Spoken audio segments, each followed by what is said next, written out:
So welcome everyone to our last session of this first season of the Thank God It's Monday webinar series. To close the season today, we have a very special guest, Lakshmi Pratury, one of the women to watch in Asia, according to Forbes magazine.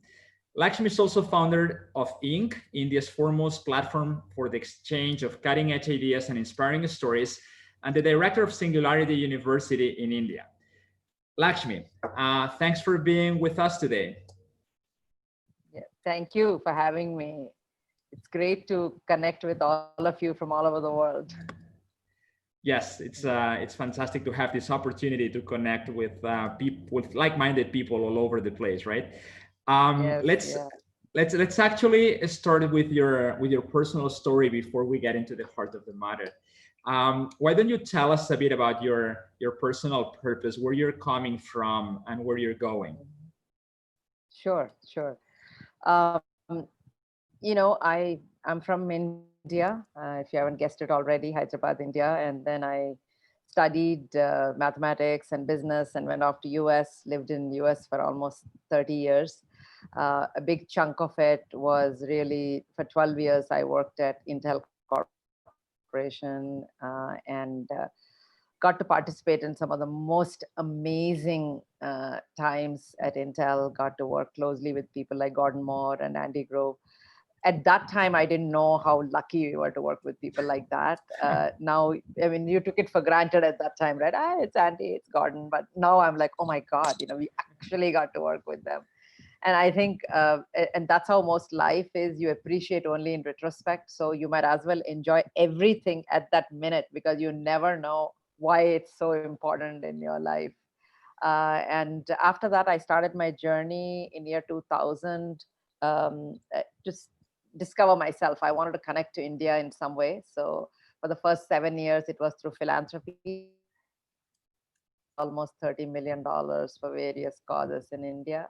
And then it's been, for the last 10 years, it's been through stories.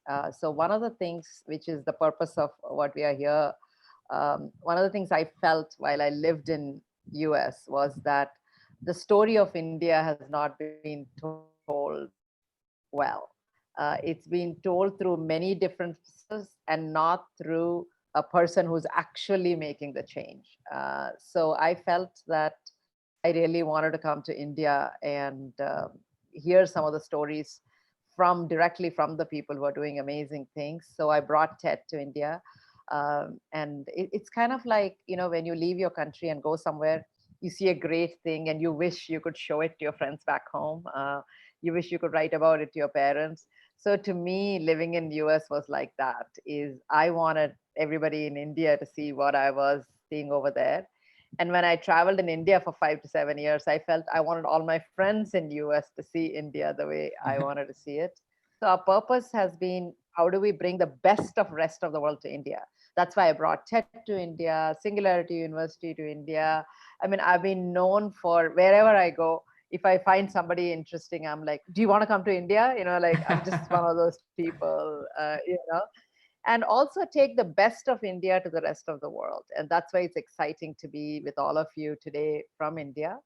I run something called Inc. So after TED India, I started Inc. Inc. stands for Innovation and Knowledge.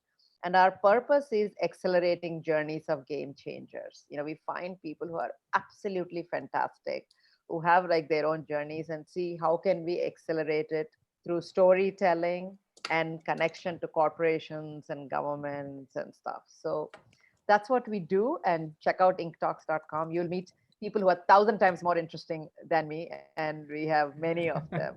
So that's what we do. So hopefully we can get some of them for our next season of the I've already got a list. That's great. That's great. So that sounds fascinating, having a passion for identifying people that can be game changers and helping them become that. That's really interesting. I guess that so this idea of identifying game changers and empowering them to unleash their ability to transform the status quo is what a lot of people around the world are already doing. This didn't happen maybe 100 years ago. now that's like a movement. There are a lot of people doing that. We have the example of Mohammed Yunus, right? Yes. That helping small individuals can have a huge transformational ripple effect. So this is something that we've discussed in past TGI sessions where we've actually explored the idea of interconnectedness, how small things can have a huge impact. Do you agree with this vision of the old saying that small is beautiful? Yeah, absolutely. It's one of the things we always talk about is that, you can make a huge impact, but you have to start with something. Sometimes you may feel like you're an ocean, you're a drop in an ocean, but I love the saying that you are ocean in a drop, So Okay. it's sort of how can we create that world where we treasure, we celebrate small moments, small accomplishments, small as the most beautiful thing. Because in our effort to run for something big, I want to create a unicorn, I want to create this, I want to create that, we may forget that the devil's in the details. If every small thing is treated as though that is the world, that needs to be taken care of, then the big picture will automatically emerge. But if you focus only on the big picture and don't look at what's happening around you, you may miss it. So small is beautiful is absolutely my favorite term. So that's something definitely that applies to the economy. We're very used to seeing large corporations as the skyscrapers of the economy, let's say, where they are what everybody sees and admires. But in fact, data shows that small and medium companies are the foundations of this economy. Without them, everything crumbles down, right? Correct. And also, when you're a big company, who are your suppliers? Who are your buyers? I mean, these are all small people. You could run the largest car company, but there is a small that's supplying you door handles, another small company that's supplying you the knobs, another company that's supplying the steering wheels. So, we are all standing on top of the shoulders of people. I mean, I'll give you a couple of examples. One is, in scientific world, every scientist will tell you that none of their accomplishment is their own. It's all based on many, many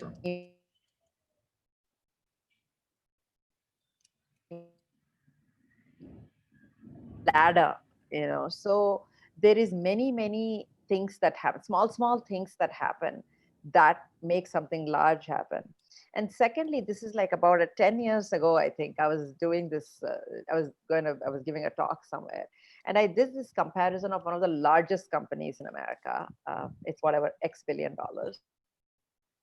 And if you combine all the nail salons in America, there's about 70,000 of them or something like some huge number like that. All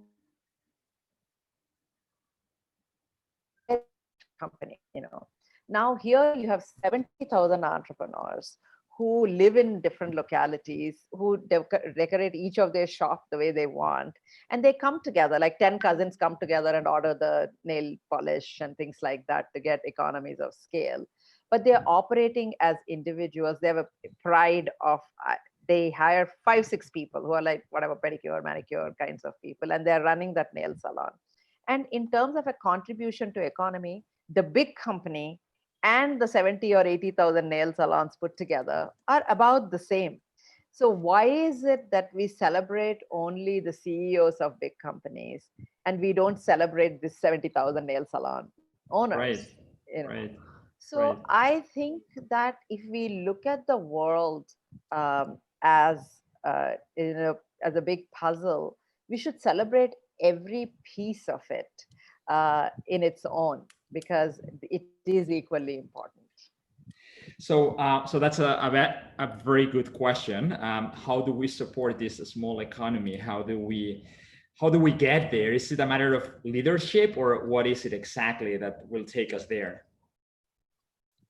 See, there are 2 or 3 ways you can look at it. One is even a big company, it has to be run as multiple smaller companies. Otherwise, you can never be successful. If imagine if you're running a $1 billion company, one person is making all the decisions, which is fine, which happens a lot, but they have a fantastic support system. If you have at least 5 divisions, if you have to be responsible for everything to the last T, you will never be able to run that company. So you have to think of each of your 5 divisions as though they are their own self. And each of those divisions in turn have to empower their people to be on their own. If we don't do that, the company will not be able to perform well, nor can it sustain for long term. Then what happens if the top person dies? If everything is dependent on only one person, then the company disappears. So the way you build an institution is, even though it may be one person front facing, that person has to in turn run as though each division is a small business on its own. If we don't give that kind of authority, that kind of delineation, you can never be free. So, and then of course, if it's a small company, I mean, there's a reason I'm wearing this sari, because this is made in a village. There is a small village where they make this kind of saris. And one of the weaver's son is an ink fellow. So every year we pick 20 people who are absolutely amazing and we celebrate them.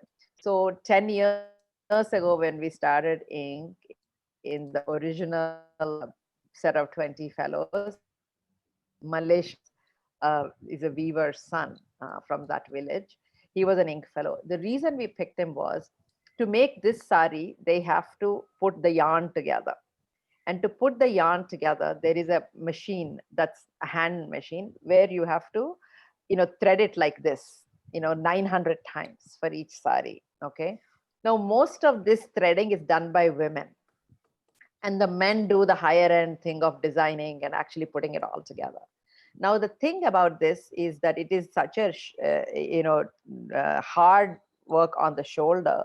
Most of the women lose the use of their shoulder by the time they're in their 40s. And so this guy was watching his mom do it, and he didn't want her to lose that. So he wanted to create it, but it's a very intricate way. It's not just an automatic thing. It's a very intricate way to thread it.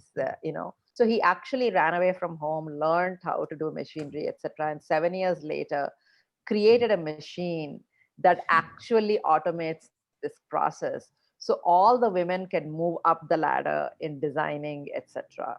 And this story was so great that we celebrated it. He became a fellow.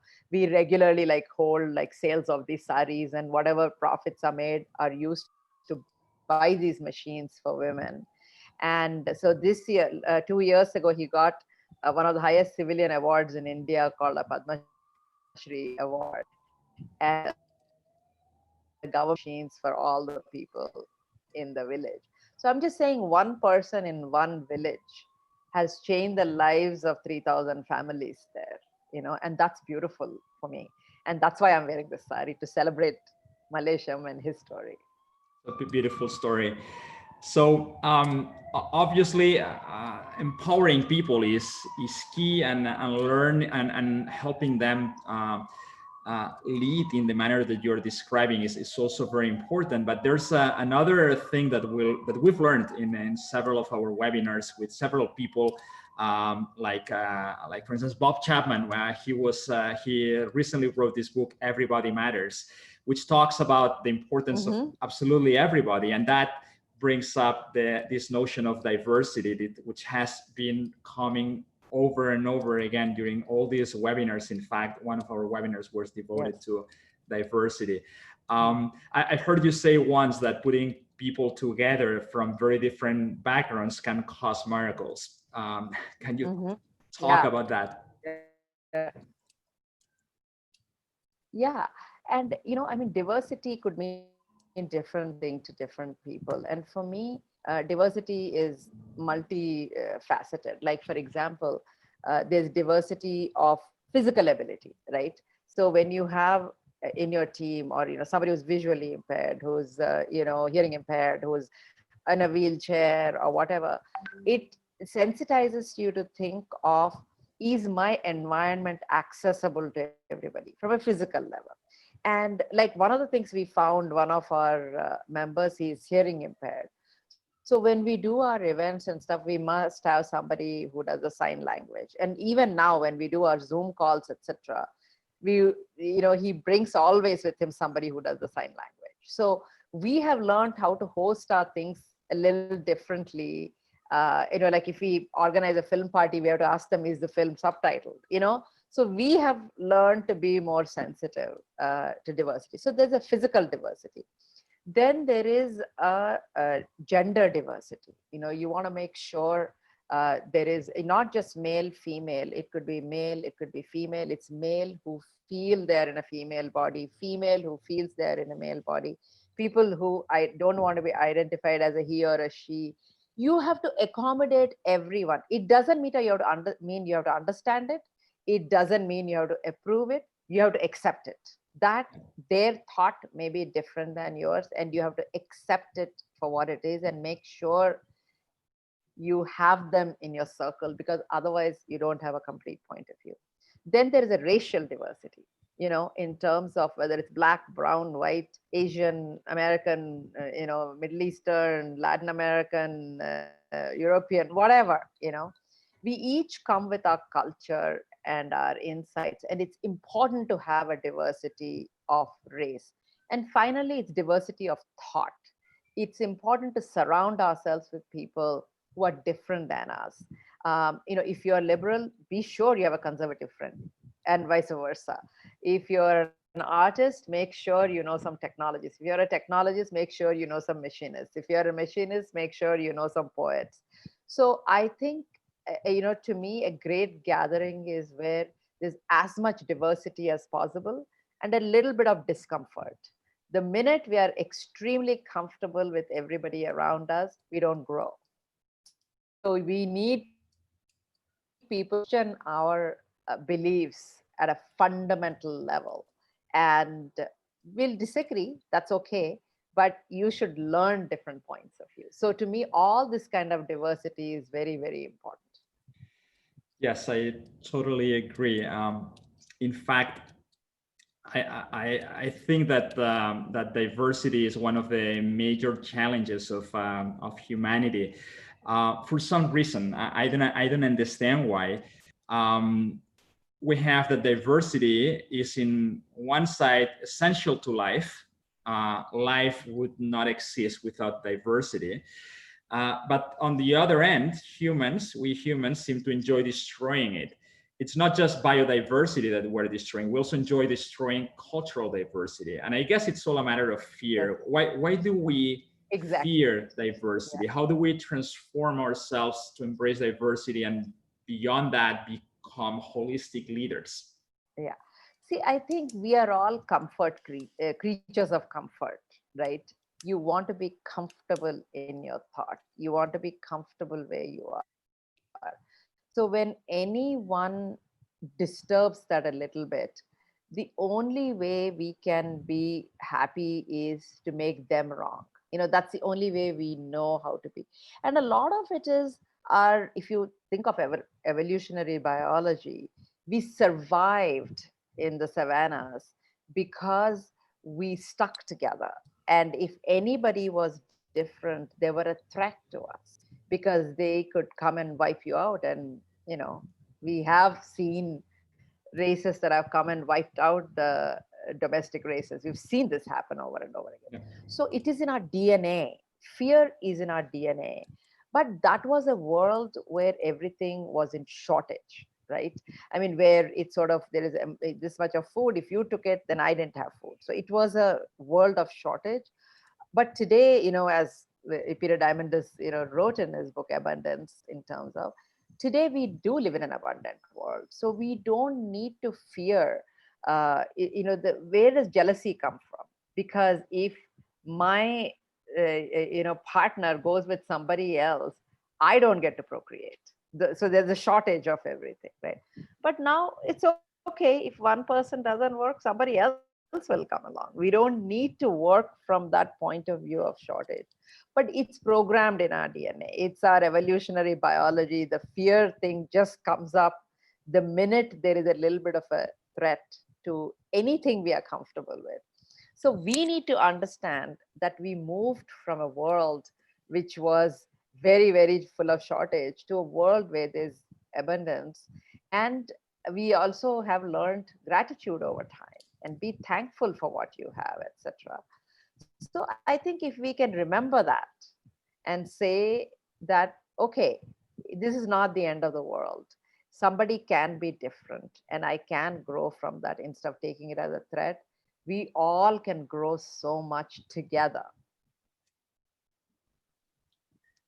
And I also, sorry, I also want to say one more thing of there is an evolutionary biology that's in our DNA. And for the last 200 years, we've had very much of an industrial revolution, right? Which was about, it's automation, it's, like copy exactly. You have everything has to look the same. Everybody has to sound the same. You dress like this, you talk like this. There were books written about dress for success, negotiation to yes, and all these kinds of things. So we've been taught for the last 200 years, but today we are living in a creative economy, which is completely different from an industrial economy.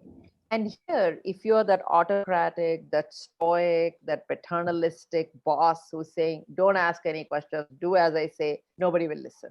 So we now it's either you change your parents or no other way. We have come to an evolution where you have to keep up with the change.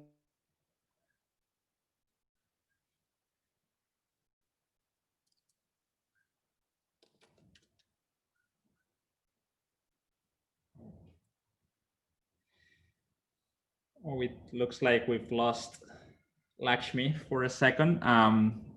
We're going to wait to see if she can recover the connectivity. So please hold on. We're going to wait a couple of minutes to see if Lakshmi is back. I think she's there. Sorry, you lost connection. Yeah. No problem. We just missed you the last 20 seconds. Yeah, that's okay. So I was just saying that, we had a very paternalistic way of ruling the workforce, and it literally was ruling the workforce. But now we have to learn a lot more of the softer skills. And in Indian mythology, there is a god Shiva, who is the Ardhanarishvara, who is half man, half woman, because that's how he chose to be. And I think it's not about you have to be more like a woman or like a man. Women have to learn to be more aggressive, maybe, and men have to learn to be soft. Whatever. We need to be each, because we've been taught. I mean, I still remember in the business school or when I was studying, I was told, you got to toughen up. You can't be like a girl. You got to be more like a man. You wear a suit. You dress like a man. You talk like a man. You have to, be very firm in what you're saying, and don't go around hugging people and laughing and stuff. Thank God I didn't change, because finally the world caught up with me. And good. and I'm glad for you. It's very different now. So I really believe in that Ardhanarishvara, that half man, half woman, way of being, where we need to embrace everything within us. Yeah, I guess like you said, changing our behavior is difficult because we're hardwired by biology. Our biology evolved for millions of years, and now in the last milliseconds at life scale, we've changed everything and put it upside down. So changing that requires rewiring our brain, and we know that biological processes take time. In fact, take too long from our time scale. It's not, things don't happen as fast as we would like to. And probably what we're living now, this is something that's come up recurringly during these webinars. what we need now, or what's already going on now, it's another type of revolution, a revolution in consciousness, where people are becoming more aware of what's going on, and all these movements like conscious capitalism itself, what you are doing, EXO, the quest for purpose, right? Everybody seems to be much more connected with this idea. So I think that it looks like soft skills are starting to come naturally to us. The question is if they're coming fast enough. So actually, you know, I would like, before we go, because we're about 5 minutes to finish, I'd like to touch a bit on a political angle to what we've been discussing. This idea of a small is beautiful, which we've been discussing in the context of business and management. Do you think it could also apply to countries? I mean, there are studies today that show that the smallest countries have the highest happiness index. And also it's been, we see the statistics, it's been the smallest countries or the highly decentralized countries, like in the case of Germany, that have handled best the crisis. Do you think that, and in your case, living in a huge country, one of the largest countries in the world, do you think that India, for instance, would be better off if it was run by semi-independent local governments? Yeah. See, the thing is, at the end of the day, even a huge country like India does move forward by smaller revolutions. You know, if you think about what put India in the economic path, is really the IT revolution. Okay. And the IT revolution started with a handful of people in a certain locality, in a certain area, and it has gone global. Okay. So even now we see that, you know, a lot of the work that we do with individuals, it's the ripple effect that is the most powerful. Yes, politically, we are one country, you know, 1.3 billion people, one country. But there is no way the prime minister of the country or the president of the country can have a handle on every little thing that's happening everywhere. So, I mean, in some ways, be it states or, you know, panchayats or whatever that's divided, politically also there's a structure that makes it happen.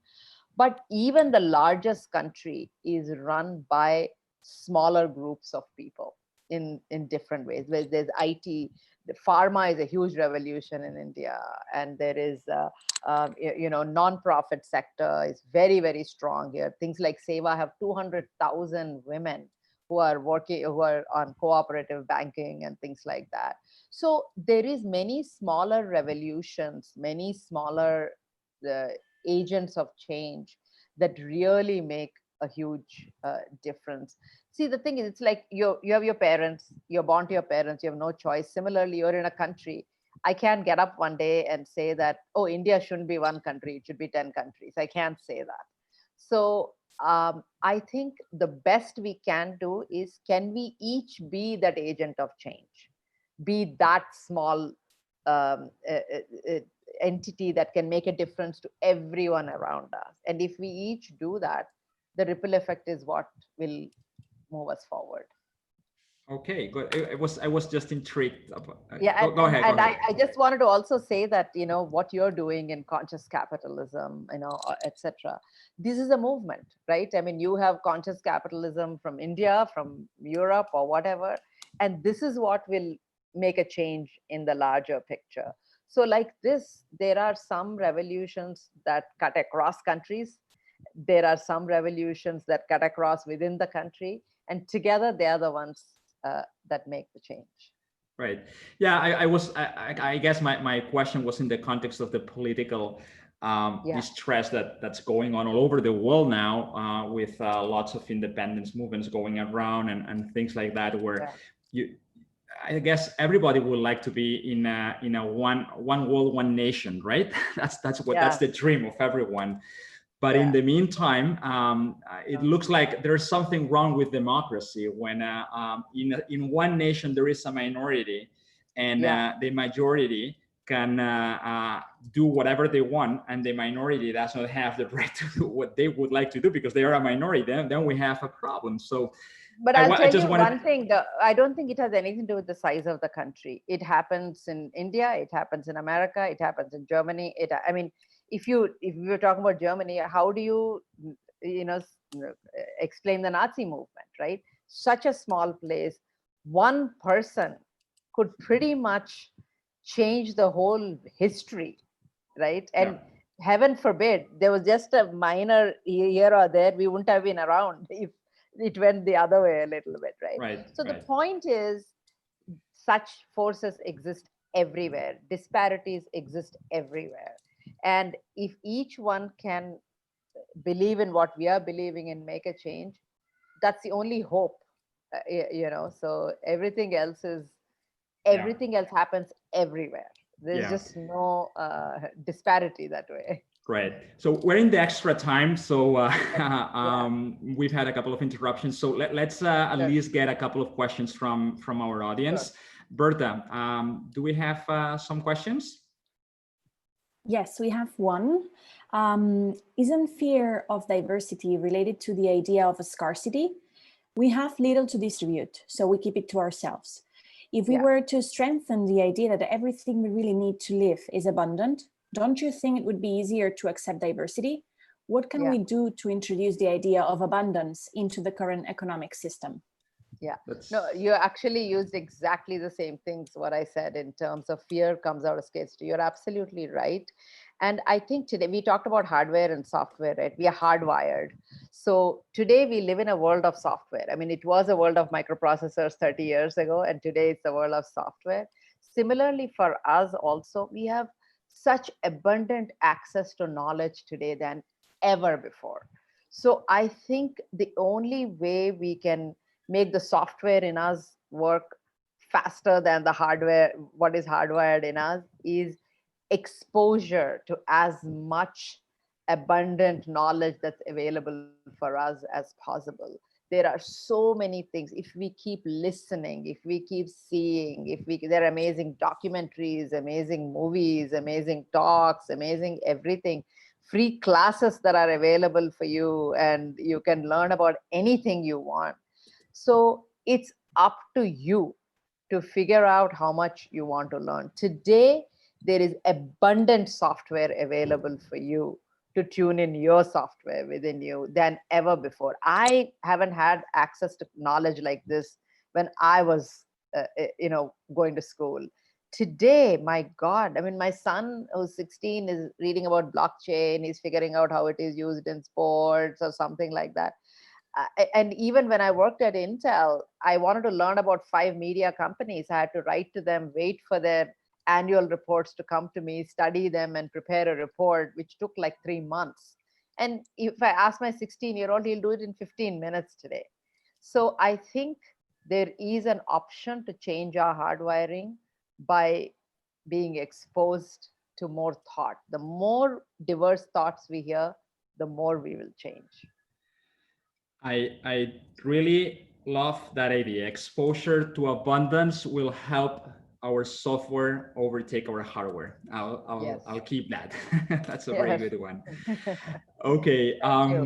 Okay. Let's go with our final question. We have actually 2 questions that we always ask our guests. The first one is your view on conscious capitalism. What do you understand by conscious capitalism? How do you think businesses should evolve going forward?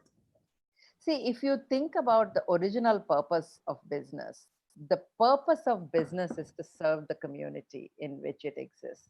The purpose of business is not shareholder value. It's somewhere along the line we lost the true purpose of business. So, the thoughts like conscious capitalism or a B Corp, I mean, these things that are important thoughts to take us back to what is the original purpose of business. It was not about one person taking home the loot. It was about, figuring out a way to make profit and distribute it. So it doesn't mean it has to be socialistic. It doesn't mean, everything divided by the number of citizens and that's how it has to go or whatever. It's okay. Some will have more, some will have less. There's nothing wrong with it. But are we even conscious of our duty? what is the actual purpose of business? I mean, to me, conscious capitalism is about keep the capitalism part of it. Don't throw it out, but figure out how to use it in a way that it benefits everyone a little equitably. Thank you. I agree completely. Yeah. Yes. Yeah, and with that, we go to our last question, which, as you know, this webinar series actually is fed by the nominations of our speakers. So we always send asking our last speaker to nominate the next one. So that's the question that goes to you. Who would you like to nominate for our next season that will start in September, and why? Yeah. Okay, can I mean, I know I'm supposed to answer it, but can I answer it a little later, not on this show? Because there is two different people I have in mind and I haven't decided who it should be. In fact, So, if you want to invite both, that's perfectly fine as well. Don't worry. But yes, you can give it a thought, no problem. Okay, I'll tell you later, because there is, I mean, I'll tell you, there is the people I mean, obviously, I'm a big fan of women and, you know, women leaders. So the one person definitely I was thinking of, there is this woman called Farzana Haq, who runs one of the largest P&Ls in TCS, which is Tata Consulting Services. And she's, you know, a total firebrand. I love her spirit. And I think it's important to find women who are in large companies and who are really creating an environment that nurtures women. Because one of the things that's missing today in companies is retaining women.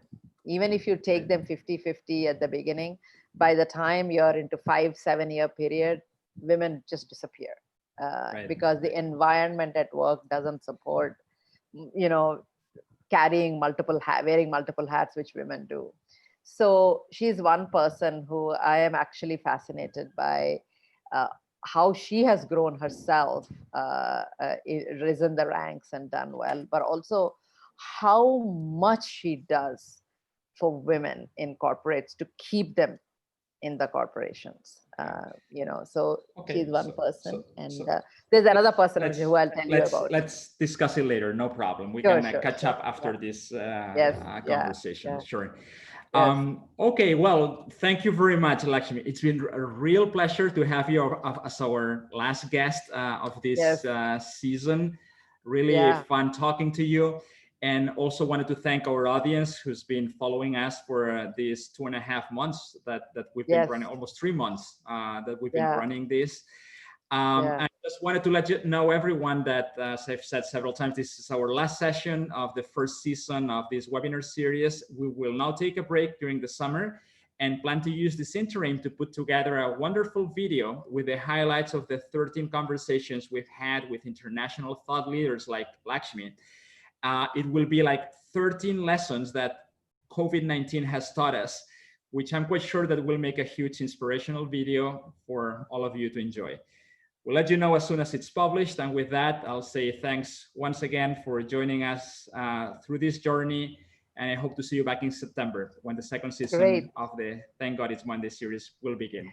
Thank you very much. Thank you, and namaste. Bye-bye. Namaste.